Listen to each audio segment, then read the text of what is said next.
بسم الله الرحمن الرحيم رب أعني على ذكرك وشكرك وحسن عبادتك رب اشرح لي صدري ويسر لي أمري واحلل عقدة من لساني يفقهوا قولي سبحانك لا علم لنا إلا ما علمتنا إنك أنت العليم الحكيم الحمد لله وكفى وسلام على عباده الذين اصطفى أما بعد فأعوذ بالله من الشيطان الرجيم بسم الله الرحمن الرحيم يا أيها النبي إنا أرسلناك شاهدا ومبشرا ونذيرا وداعيا إلى الله بإذنه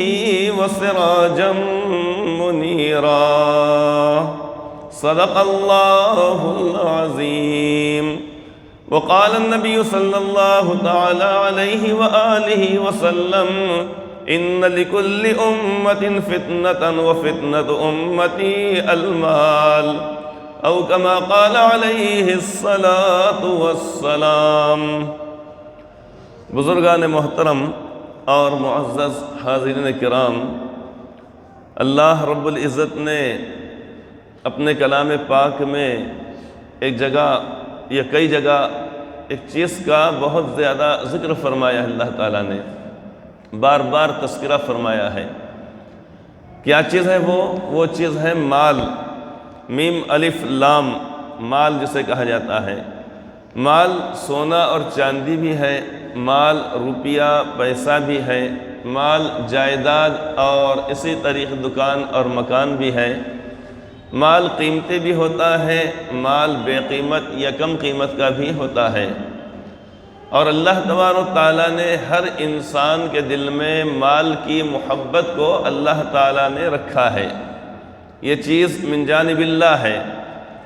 تیسرے پارے کی آیت کریمہ ہے زُيِّنَ لِلنَّاسِ حُبُّ الشَّهَوَاتِ مِنَ النِّسَاءِ وَالْبَنِينَ وَالْقَنَاطِيرِ الْمُقَنطَرَةِ مِنَ الذَّهَبِ وَالْفِضَّةِ وَالْخَيْلِ الْمُصَوَّمَةِ وَالْأَنْعَامِ وَالْحَرْثِ ذَلِكَ مَتَاعُ الْحَيَاةِ الدُّنْيَا وَاللَّهُ عِندَهُ حُسْنُ الْمَآبِ. اس آیت پاک میں اللہ تعالیٰ نے بہت ساری چیزوں کا ذکر کیا کہ لوگوں کے دلوں کے اندر محبت کو ڈال دیا گیا ہے، مزین کر دیا گیا ہے ان چیزوں کو. زُيِّنَ لِلنَّاسِ، لوگوں کے لیے مزین کر دیا گیا. مزین کا مطلب یہ ہوتا ہے کسی چیز کو بنانا، سنوارنا. جیسے مثال کے طور پہ ابھی تھوڑی دیر پہلے ہمارے پاس اس منبر پر قرآن کریم وغیرہ رکھے ہوئے تھے، کپڑا بچھا ہوا تھا یقیناً. لیکن آج جمعہ ہونے کی وجہ سے منبر پر ایک کپڑا آج سفید رنگ کا ڈالا گیا. اب اس سے منبر کے اندر ایک خوبصورتی معلوم ہوتی ہے، اچھا لگتا ہے. روزانہ جن صفوں کے اوپر ہم نماز پڑھتے ہیں، آج ہم دیکھ رہے ہیں کہ ماشاءاللہ پوری مسجد کے اندر وہاں تک، یعنی جہاں پہ کانچ کے دروازے لگے وہاں تک پورے الحمدللہ سفید رنگ کے بڑے اچھے صاف ستھرے چادریں یا صفیں بچھا دی گئی ہیں. اس کو مزین کرنا کہا جاتا ہے. مسجد کے اندر اس جھومر کو بھی چالو کر دیا گیا تاکہ اور زیادہ خوشنما ہماری آنکھوں کو لگنے لگے. محراب کے اندر مزید روشنی کا انتظام کیا گیا. تو کسی چیز کو مزین کرنے کا مطلب یہ ہے کہ بنانا اور سنوارنا، اچھا بنانا. جیسا کہ عقد سے پہلے بچے کو، لڑکے کو یا لڑکی کو، دلہا یا دلہن کو، ان کو اچھے کپڑے پہنائے جاتے ہیں، سنوارا جاتا ہے ان کو، اور ان کو پرکشش اور جاذب نظر بنایا جاتا ہے تاکہ اس دلہا اور دلہن کی چاہت ایک دوسرے کے طرف رہے، بلکہ اس میں اضافہ رہے. اسی طریقے سے اور چیزوں کو بھی اسٹیج سجایا جاتا ہے اور وہاں پر لائٹ کا انتظام کیا جاتا ہے. اب وہ تفصیلات کے اندر نہیں جانا ہے، بس یہ مختصر بتلانا ہے کہ مزین کرنے کے معنی آتے ہیں یہ اس طریقے سے، یعنی کسی چیز کو اچھی طریقے بنا اور سنوار کر پیش کرنا. تو اللہ تعالیٰ فرماتے ہیں کہ زُيِّنَ لِلنَّاسِ، لوگوں کے دلوں کے اندر محبت ڈال دی گئی ہے، بنایا گیا، ان کے لیے سنوارا گیا۔ حب الشہوات من النساء والبنین والقناطر المقنطرۃ، عورتوں کی محبت، بیویوں کی چاہت۔ حب الشہوات من النساء والبنین، اور اولاد کی محبت، یعنی اولاد سے ہر شخص کو محبت ہوتی ہے، چاہے وہ مالدار ہو یا غریب ہو، جھوپڑی میں رہنے والا ہو، محنت مزدوری کرنے والا ہو، لیکن ہر شخص کو اپنی اولاد سے، اپنے بچوں سے فطری طور پہ اور طبعی طور پہ محبت ہوتی ہے۔ نہ صرف انسانوں کو بلکہ جانوروں کو بھی ہوتی ہے، اپنی اولاد سے محبت ہوتی ہے۔ مرغیاں ہیں، ایک وہ مرغی جو اگر بلی اگر آ جائے تو ڈر کے مارے بھاگنے لگتی ہے، پکارنے لگتی ہے، گھبرا جاتی ہے۔ گھر میں راستہ اگر ہے تو گھر میں آ جاتی ہے، کسی محفوظ جگہ چلی جاتی ہے۔ لیکن جب اس کو بٹھایا جاتا ہے، اس کے ساتھ 12 15 17 18 جب بچے چھوٹے بچے ہوتے ہیں، جبکہ بچے 1-2 روز کے ہیں، اس کو یقین ہے کہ یہ بچے میرا بچاؤ کرنے والے نہیں، میری طرف سے بلی یا کتے کے اوپر یا شکرے کے اوپر، چیل کے اوپر حملہ کرنے والے نہیں، لیکن وہ بچوں کی محبت میں اب وہ بھاگتی نہیں بلکہ اچھل کر جا کر بلی کے اوپر حملہ کرتی تھی، بلی کے اوپر حملہ کرتی ہے، کتے کو مار کے بھگاتی ہے۔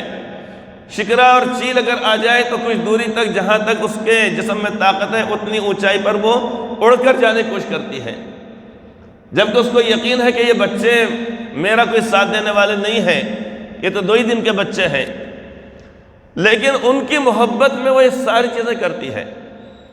تو نہ صرف انسان بلکہ جانوروں کے اندر بھی اللہ تبارک و تعالیٰ نے اپنی اولاد کی محبت کو ڈالا ہے، فطری طور پہ ڈالا ہے۔ تو یہاں پر فرمایا کہ زُيِّنَ لِلنَّاسِ حُبُّ الشَّهَوَاتِ مِنَ النِّسَاءِ وَالْبَنِينَ وَالْقَنَاطِيرِ الْمُقَنطَرَةِ، اور بہت زیادہ خزانے، روپیے پیسے کی بہتات، اس کی محبت انسان کے دل کے اندر ڈالی گئی۔ جیسا کہ حدیث پاک کے اندر یہ بات بھی فرمائی گئی ہے کہ اگر کسی شخص کے لیے ایک وادی اگر سونے چاندی کی اگر ہو جائے اگر وہ، تو دوسرے کی خواہش کرے گا، 2 اگر ہو جائے تو تیسرے کی خواہش کرے گا۔ ارے بابا آپ کے 4-5 دکانہ ہیں نا، یہ بڑھاپے میں ہاتھ پاؤں ہل رہے، کہہ کے واسطے ارے نہیں کرنا پڑتا، آدمی کرتا نہیں کرتا، بیٹھو نہیں جگہ گھر میں اللہ اللہ کرتے ہوئے، کھاؤ پیو، پوترا پادری نواسا نواسی بہو اور بیٹیاں لالا کے سب چیزیں خدمت میں پیش کرتے، نہیں کرنا پڑتا۔ اب آدمی کو چین نہیں آتا گھر کے اندر، بڑھاپے کے اندر، ضعیفی کے اندر، وہ جا رہا ہے کما رہا ہے، ادھر حقیقت کیا ہے؟ زُيِّنَ لِلنَّاسِ حُبُّ الشَّهَوَاتِ مِنَ النِّسَاءِ وَالْبَنِينَ وَالْقَنَاطِرِ الْمُقَنطَرَةِ، یہ من جانب اللہ، یہ محبت ہے، مال کی محبت ہے۔ اللہ تعالیٰ نے انسان کے دل کے اندر طبعی طور پہ محبت کو رکھا ہے۔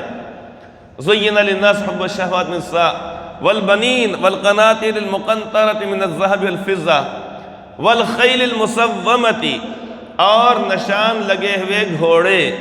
اب جن کو جانوروں کا شوق ہوتا ہے اس کو اللہ رب العزت نے ذکر فرمایا ہے۔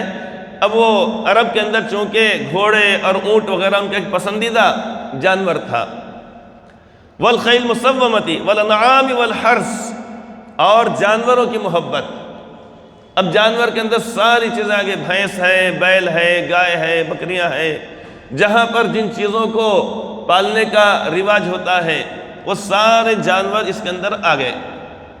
وَالْأَنْعَامِ وَالْخَيْلِ الْمُسَوَّمَةِ وَالْأَنْعَامِ وَالْحَرْثِ، اور کھیتی کی محبت، کھیتی کرنا ہے ہم کو، اس میں سے اناج اگانا ہے، جواری، گیہوں اور دیگر غلے کو ہم کو اگانا ہے۔ جس جگہ پر جو چیز کی بہتات ہوتی ہے، جس سے فائدہ ہوتا ہے، اب یہ ساری چیزوں کی محبت اللہ تعالیٰ نے دل کے اندر رکھی۔ وَالْأَنْعَامِ وَالْحَرْثِ، آگے اللہ تعالیٰ فرماتے ہیں ذَلِكَ مَتَاعُ الْحَيَاةِ الدُّنْيَا، یہ دنیا کے اندر چند روزہ زندگی کے اندر اس سے فائدہ بس اٹھا لینا ہے۔ ذَلِكَ مَتَاعُ الْحَيَاةِ الدُّنْيَا، یہ دنیا کا ایک ساز و سامان ہے بس۔ وَالْخَيْلِ الْمُسَوَّمَةِ ہے ذَلِكَ مَتَاعُ الْحَيَاةِ الدُّنْيَا وَاللَّهُ عِنْدَهُ حُسْنُ الْمَآبِ، اللہ تعالیٰ فرماتے ہیں کہ بہترین انجام اللہ تعالیٰ کے پاس ہے۔ یعنی ان چیزوں کی محبت تو طبعی طور پہ، فطری طور پہ انسان کے دل کے اندر ڈال دی گئی ہے۔ کوئی شخص نکال کر پھینکنا بھی اگر چاہے تو یہ چیزیں نکلنے والی نہیں ہے۔ لیکن کیا کرنا چاہیے؟ کرنا یہ چاہیے کہ ان چیزوں کو حاصل ضرور کیا جائے۔ روپیہ، پیسہ، سونا، چاندی، مکان، جائیداد، دکان، جو بھی چیزیں ہم حاصل کرنا چاہتے ہیں، کوئی حرج کی بات نہیں، لیکن شرط یہ ہے کہ حلال اور جائز طریقے سے ہو، اس میں جھوٹ نہ ہو، اس میں دھوکہ نہ ہو، اس میں جھوٹی قسمیں نہ ہو، اچھا مال بتا کر غلط مال دینا نہ ہو، ناپ تول کے اندر کمی نہ ہو۔ اگر اس طریقے سے اگر یہ چیزیں اگر حاصل کی جاتی ہیں تو یہ حاصل کرنا انسان کا، یہ بھی اس کے لیے دنیا میں فائدہ مند ہے، اور آخرت کے لحاظ سے اجر و ثواب کا باعث اس لیے ہے کہ جس شخص کے پاس جتنی زیادہ بہتات ہوگی روپے پیسے کی، اور وہ اس کی زکوٰۃ نکالے گا۔ مثلا بعض لوگ الحمدللہ ایسے بھی ہوتے ہیں کہ جو 1-1 کروڑ روپے کے مالک ہوتے ہیں سالانہ، اب اس کے بعد ان کی نکل رہی زکوٰۃ نکل رہی 2.5 لاکھ روپے نکل رہی ہے۔ اب اتنی بڑی رقم کو غربا میں، فقراء میں، ضرورت مندوں میں، یتیموں میں، بیواؤں میں، مسکینوں میں، اور جہاں پر اللہ تعالیٰ کی رضا اور خوشنودی خرچ کرنا، وہاں پہ جب خرچ کریں گے، اب یہ مال ہی کی وجہ سے ان کے درجات آخرت میں بڑھنے والے ہیں، یہ مال کی وجہ سے۔ اور اگر یہ چیز اگر نہیں ہوتی تو پورے شہر میں جو غریبوں، ضرورت مندوں کو کپڑے بنانا ہے، ان کی ضروریات کو پورا کرنا ہے، یہ کیسے کیا جا سکتا تھا؟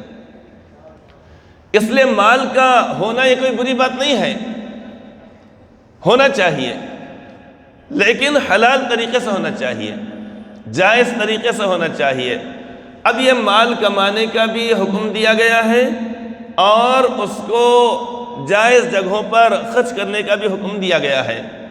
حدیث پاک میں جو بات فرمائی گئی ہے کہ قیامت کے روز انسان اللہ تعالیٰ کی بارگاہ سے، یعنی میدان حشر سے اس وقت تک نہیں ہٹ سکے گا حتیٰ یسأل عن 5، جب تک کہ اس سے 5 چیزوں کا سوال نہیں کر لیا جائے گا۔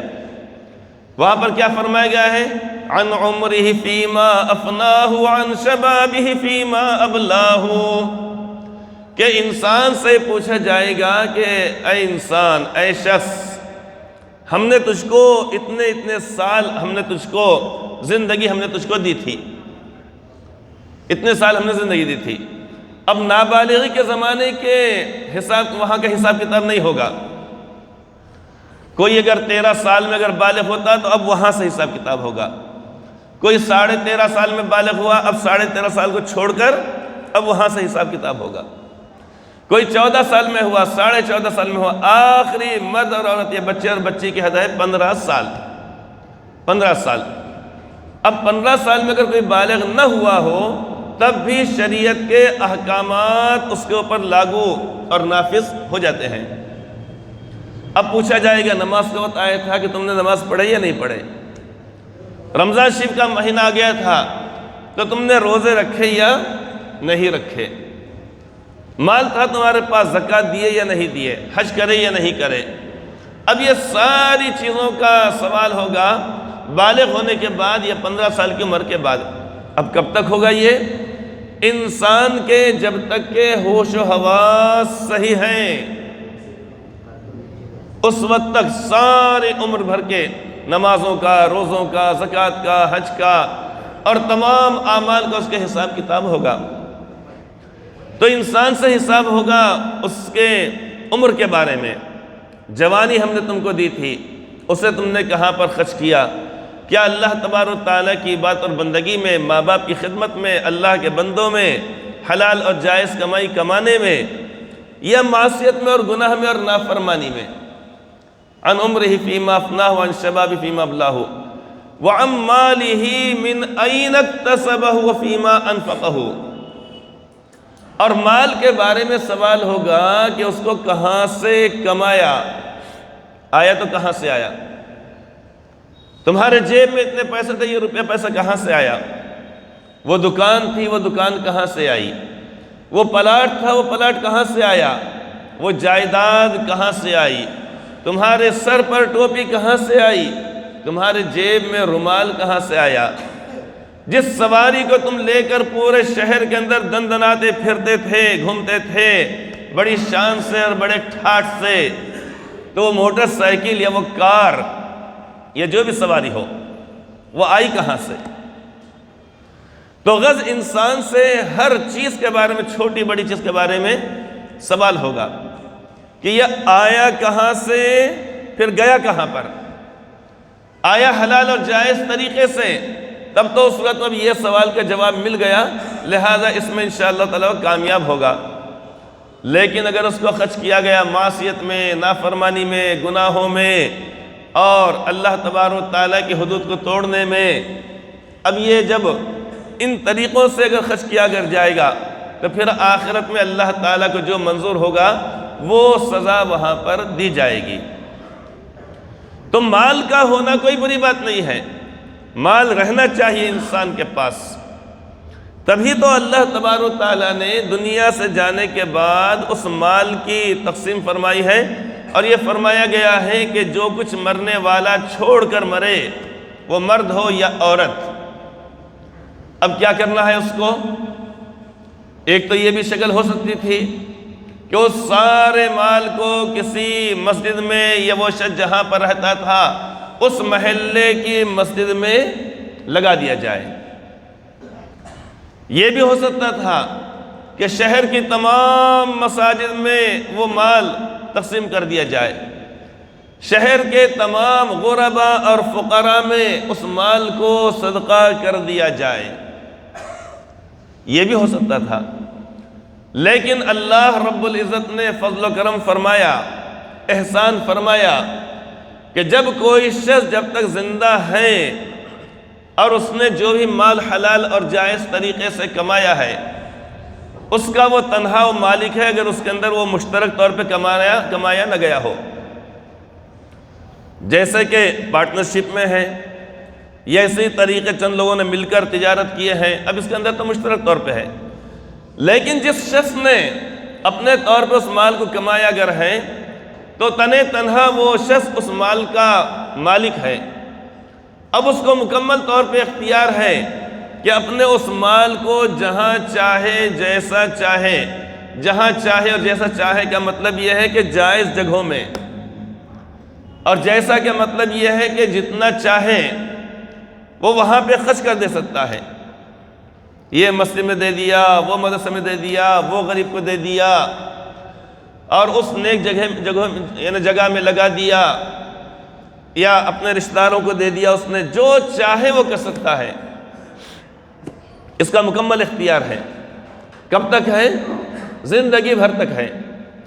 زندگی ختم ہو جانے کے بعد، اس کی سانس اکھڑ جانے کے بعد، روح پرواز ہو جانے کے بعد، اب اس کے سارے وہ اختیارات ختم ہو چکے۔ حضرت سرکار دو عالم صلی اللہ علیہ وسلم نے ایک مرتبہ یہ بات ارشاد فرمائی، ابن آدم یا انسان یہ کہتا ہے مالی مالی مالی، کہ میرا مال میرا مال میرا مال۔ آپ نے فرمایا کیا تم جانتے ہو کہ انسان کا مال کیا ہے؟ تو صحابہ کرام نے عرض کیا اپنے معمول کے مطابق اللہ و رسولہ اعلم، کہ اللہ تعالیٰ اور اللہ تعالیٰ کے رسول ہی زیادہ بہتر جانتے ہیں۔ آپ نے فرمایا فَإِنَّ مَالَهُ مَا قَدَّمَ وَمَالَ وَارِثِهِ مَا أَخَّرَ، او کما قال علیہ السلام۔ آپ نے فرمایا کہ انسان کا مال وہ ہے فَإِنَّ مَالَهُ مَا قَدَّمَ، جس کو اس نے آگے بھیج دیا۔ آگے بھیجنے سے مراد اللہ تعالیٰ کے خزانے میں جمع کر دیا، کہ یہ اس کو وہ غریبوں کپڑے بنا دیے، فلاں کر دیے، جو بھی کام اس کو کرنا ہو، کوئی بھی چیز بشرطے کہ وہ اللہ تعالیٰ کی رضا اور خوشنودی کے لیے ہو، تو وہ مال انسان کا اپنا ہے۔ اب اس کو کب ملے گا؟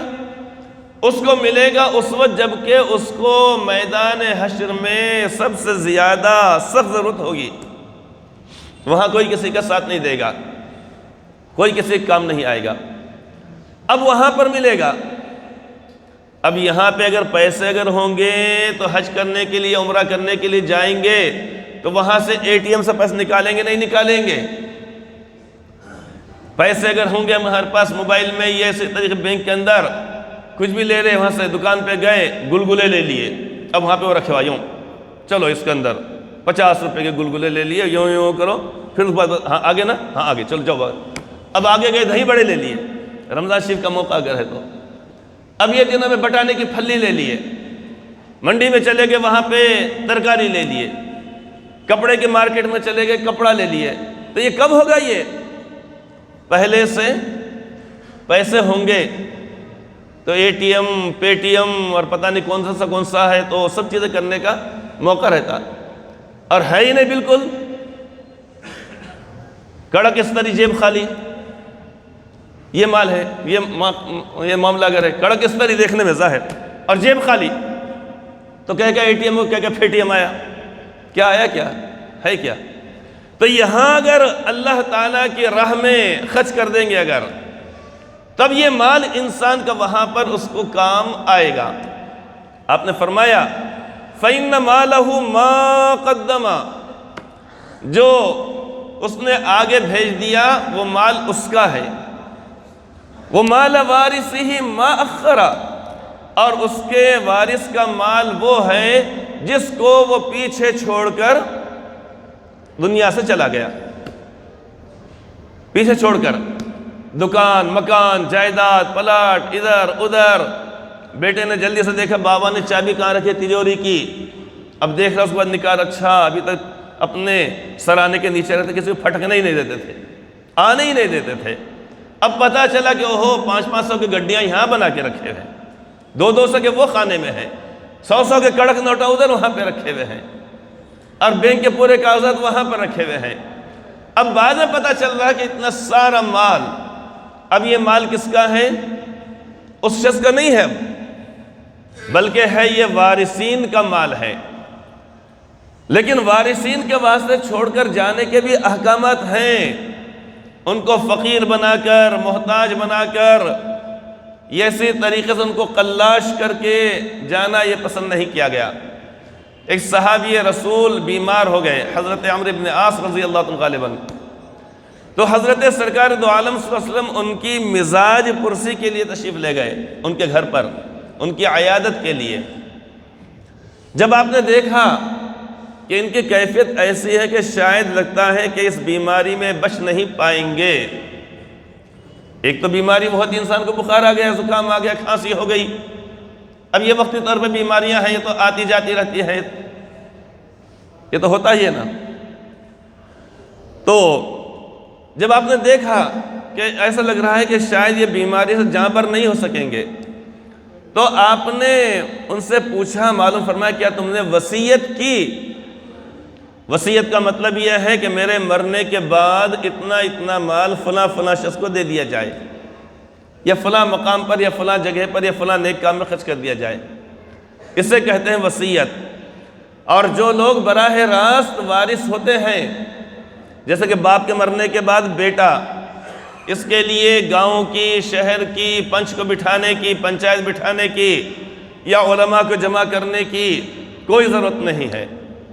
اللہ تعالیٰ نے ہر ایک کے حصوں کو متعین فرما دیا، فریضۃ من اللہ ان اللہ کان علیما حکیما۔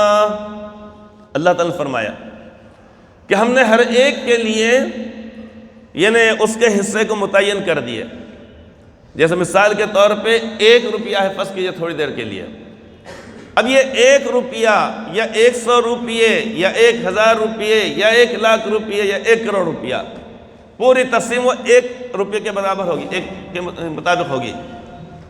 جیسے اس میں سے 1/8 یعنی 12.5 پیسے ہوتے ہیں 1 روپے میں سے، 100 روپیہ ہے تو 12.5 روپیے، 1 لاکھ روپیہ اگر ہے تو 12,500، اور 1 کروڑ روپیہ اگر ہے تو 12.5 لاکھ روپیے۔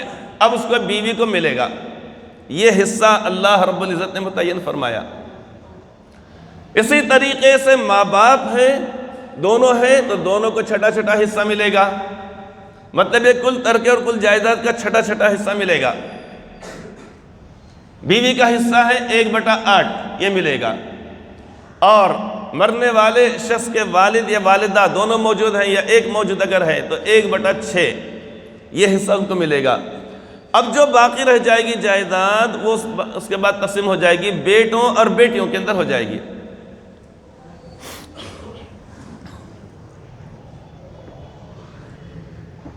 الحمدللہ بچوں اور بچوں میں تقسیم ہو جائے گی، یعنی ان کا حصہ نکال دینے کے بعد، دے دینے کے بعد بچے اور بچیاں یا بیوی یا بیوی کا انتقال ہو تو شوہر یا کسی شخص کا انتقال ہو تو ماں باپ کسی بھی حالت میں محروم نہیں ہوتے ہیں، ہر حال میں ان کو ملتا ہے۔ اب اس کو کہا جاتا ہے ترکہ، اسے کہا جاتا ہے میراث، اسے کہا جاتا ہے وراثت۔ تو آپ نے ان سے فرمایا کیا تم نے کچھ مال کی وصیت کی؟ تو انہوں نے اس کے یا رسول اللہ ہاں کیا ہوں میں نے۔ آپ نے فرمایا کتنے کی؟ تو انہوں نے اس کے یا رسول اللہ میں نے یہ وصیت کیا کہ میرا مال پورا مال صدقہ کر دیا جائے۔ آپ نے منع فرمایا، آپ نے فرمایا کہ مت کرو، شروع کر دیں۔ آپ نے منع فرمایا اور آپ نے فرمایا کہ اتنا نہیں۔ تو انہوں نے کہا یا رسول اللہ اس میں 1/2 کی اجازت ہے، مطلب یہ کہ 100 روپے میں سے 66 روپے۔ آپ نے فرمایا نہیں، لا نہیں، اتنی بھی اجازت نہیں ہے۔ سبھی حضرات سے گزارش ہے کہ زیادہ زیادہ مدد فرمائیں۔ اس کے بعد انہوں نے اس کے یا رسول اللہ صلی اللہ علیہ وسلم کیا آدھے مال کی میں وصیت کروں؟ یعنی 100 روپے میں سے 50 روپے، 1000 میں سے 500، مجھ سے زیادہ آپ لوگ ماشاءاللہ حساب جانتے ہیں۔ آپ نے فرمایا کہ نہیں یہ بھی نہیں۔ اس کے بعد انہوں نے اس کے یا رسول اللہ کیا 1/3 کی میں وصیت کروں؟ 1/3 یعنی 100 روپے میں سے 33 روپے۔ آپ نے فرمایا کہ ہاں اس کی وصیت کر سکتے ہو، اتنے کی وصیت کر سکتے ہو۔ اور آپ نے فرمایا کہ یہ بھی زیادہ ہے لیکن اجازت دے دی گئی۔ اب احکامات یہ ہے کہ اگر کسی شخص نے اگر یہ وصیت کیا کہ میرے مرنے کے بعد اتنی اتنی رقم فلاں جگہ فلاں جگہ فلاں جگہ دے دی جائے، یا فلاں وارث کو، وارث نہیں فلاں رشتہ دار کو، چونکہ وارثوں کے حق میں وصیت صحیح نہیں، لا وصیت لوارث نے آپ نے فرمایا۔ ان اللہ اعطا کل ذی حق حقہ، کہ اللہ تبارک و تعالیٰ نے ہر شخص کو صاحب حق اس کا حق دے دیا، فلا وصیت لوارث، اب وارث کے حق میں وصیت جائز نہیں آپ نے فرمایا، چونکہ ان لوگوں کو من جانب اللہ ملنا ہے۔ تو جو رشتہ دار جن کو نہیں ملتا ان کے لیے ہے وصیت، یا کسی نیک کام میں خرچ کرنے کے لیے، لیکن وہ 1/3۔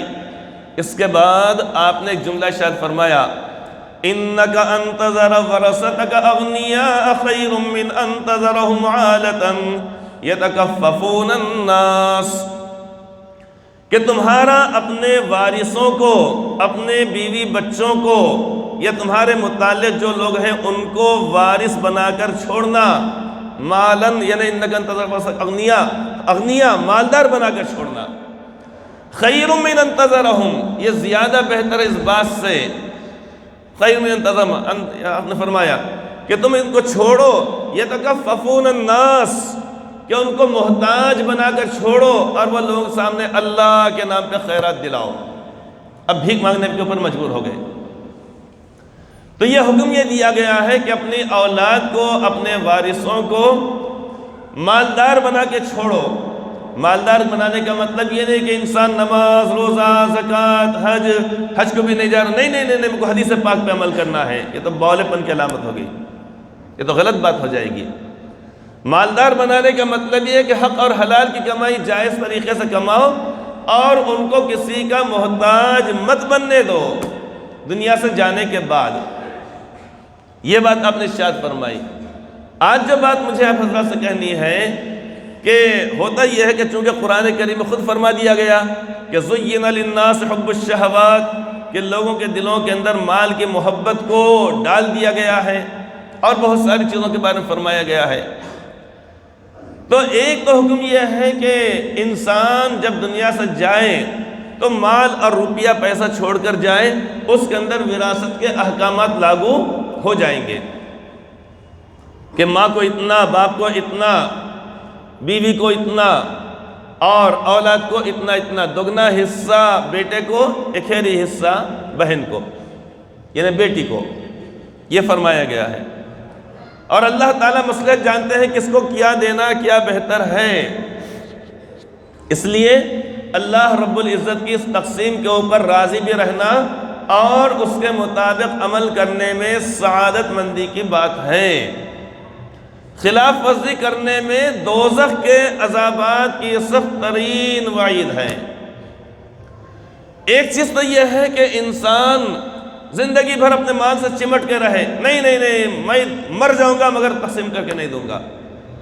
دوسری چیز یہ ہے کہ انسان اپنے مال کو اپنی موجودگی میں اپنے لیے کیا رکھنا ہے رکھے، یہ سوچ کر کہ میری عمر اتنی ہو گئی، مجھے اور میری بیوی کو اتنا اتنا لگے گا، ظاہری طور پہ ہماری طبعی طور پہ اتنی عمر باقی ہے، اب اس اعتبار سے جتنا رکھنا ہے رکھ لے، ورنہ پورا تقسیم کر دینے کے بعد بیٹے بعض مرتبہ اپیتر اور پتہ نہیں کون سا نکھیتر کے رہے تو انہوں کیا کرنا شروع کر دے، نہیں نہیں نہیں باریاں لگا دیں گے، ایک ہفتہ ہمارے پاس، ایک ہفتہ ان کے پاس، ایک ہفتہ ان کے پاس، اب چندہ پٹی کر کے ماں باپ کھاتے رہو، چندہ پٹی کر کے۔ کوئی بہو بولتے ہم ہی سنبھالیں گے کیا، انہیں بھی تو ہے نا، انہیں بھی تو ہے نا، انہیں بھی ہے نا، تو ایسا ابھی دینے کی ضرورت نہیں ہے۔ اتنا رکھنا اپنے پاس کہ سب آزو بازو شہد کے چھتے کے بازو کیسا یہ پھرتے مکھیاں، ویسا پورے بچے پھرتے رہنا، حضرت مجھے دیتے مجھے دیتے مجھے دیتے مجھے دیتے، ایسا ہے۔ تو اس طریقے اپنے پاس بھی رکھنا چاہیے۔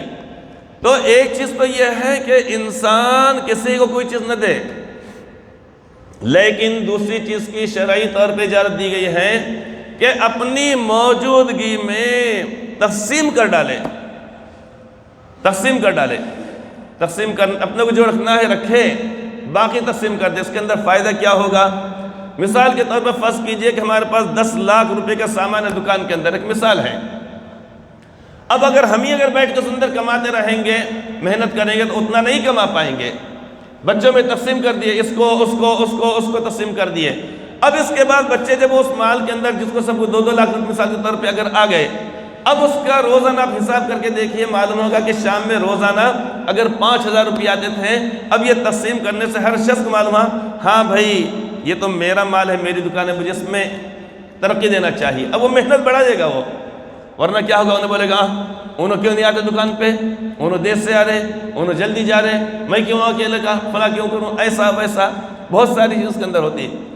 اس کے علاوہ ایک اور بات جس کی وجہ سے مجھے آج کہنا پڑا، ماہرین قانون یہ بتلا رہے ہیں جو ملکی یعنی حالات کے اوپر جو نشیب و فراز کے اوپر نگاہ رکھتے ہیں، یاد رکھیں بہت جلد یا دیر میں لیکن آنا طے ہے کہ ایسا ٹیکس آ جائے گا کہ جس کا نام ہوگا وراثت ٹیکس۔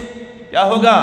ابھی تک تو دے رہے تھے ہم انکم ٹیکس، سیل ٹیکس اور اسی طریقے سے جی ایس ٹی فلاں فلاں فلاں فلاں فلاں، لیکن وہ ٹیکس آنے میں اب زیادہ دیر نہیں ہے۔ جب وراثت ٹیکس جب آ جائے گا اس کے بعد پھر مسئلہ پیدا ہو جائے گا۔ کیا ہوگا؟ مثال کے طور پہ ایک شخص کے پاس مثال کے طور پہ 1 کروڑ روپے کی جائیداد ہے، اب حکومت جتنا چاہے گی لگا دے گی، اگر وہ کہے گی بھائی اس کے اوپر 10% دینا ہے تو 10 لاکھ روپے وہاں پہ دینا پڑے گا۔ 20% اگر کر دے تو 20 لاکھ، 30 کر دے، اب جو بھی طے ہوں گا بہرحال۔ تو جو رقم جو پیسہ بچوں کو ملنا چاہیے تھا، جو بیوی کو ملنا چاہیے تھا، جو ماں باپ کو ملنا چاہیے تھا، اب اس کے اندر 30 ہی آ جائے گا۔ اس کے اندر یہ غفلت میں نہ رہیں۔ بعض لوگ ایسا ہوتا ہے میں مر جاؤں گا لیکن میں ساری دکان، سارے مکان، سارا روپیہ پیسہ اپنے ہی نام پہ میں رکھوں گا، حالانکہ دیکھا اگر جائے تو منہ میں دانت نہیں کھانے کے واسطے، پیٹ میں آنت بھی نہیں ہے، مگر مال کی محبت، روپے پیسے کی محبت۔ اب یہ محبت کی وجہ سے کہیں ایسا نہ ہو جائے کہ بندر باٹ ہو جائے کہ 2 بلیاں لڑ رہے تھے اور بندر نے آ کے انصاف کیسا کرا، اگلی جمعہ کو سنیں گے انشاءاللہ تعالی۔ اس بات کو ذہن میں رکھیے، تو اس لیے چوکن نہ رہیے، غفلت میں نہیں رہنا چاہیے۔ ماہرین بار بار بتلا رہے ہیں، دیکھو پہلے اس کو کر دو، اچھا رہے گا۔ اللہ تعالی ہم سب کو صحیح سمجھتا فرمائے، آمین۔